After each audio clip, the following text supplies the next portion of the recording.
René Descartes, a 17th century philosopher, embarked on a quest for certain knowledge. He doubted everything, seeking an unshakable foundation for belief.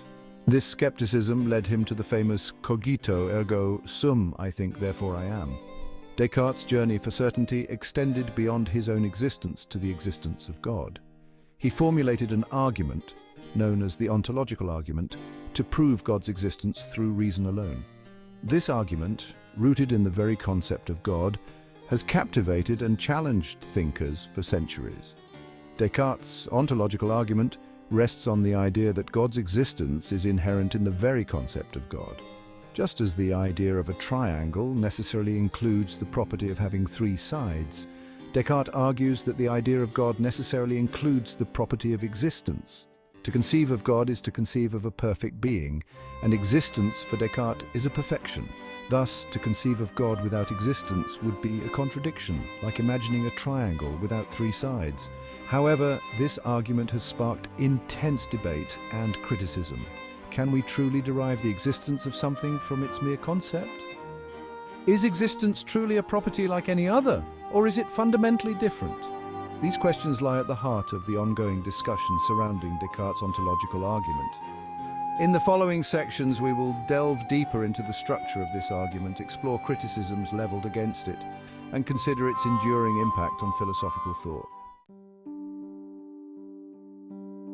Descartes begins his argument by defining God as a supremely perfect being. This definition is crucial because it lays the foundation for his claim that God's existence is necessary.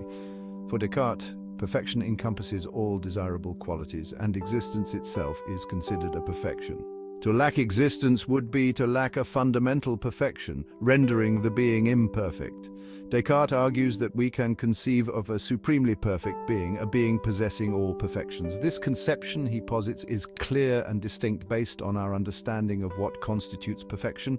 Just as we can conceive of a perfect circle, even though no perfect circle exists in the physical world, we can conceive of a perfect being, even if we haven't experienced such a being empirically.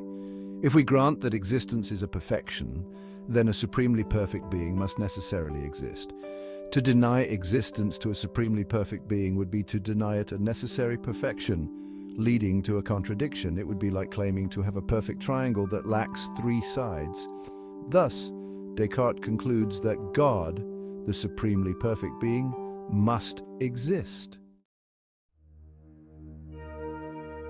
To grasp the essence of Descartes' argument, it's essential to understand the distinction between necessary and accidental properties.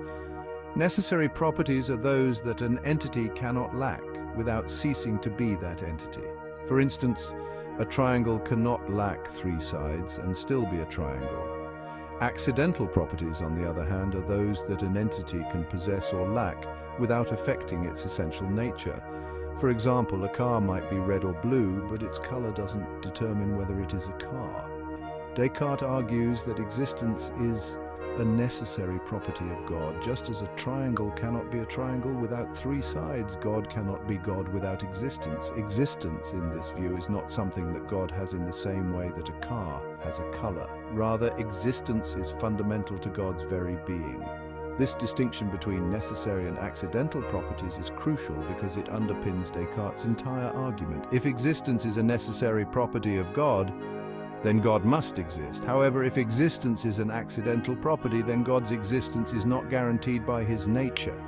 This distinction, and whether existence truly qualifies as a necessary property, lies at the heart of the debate surrounding the ontological argument.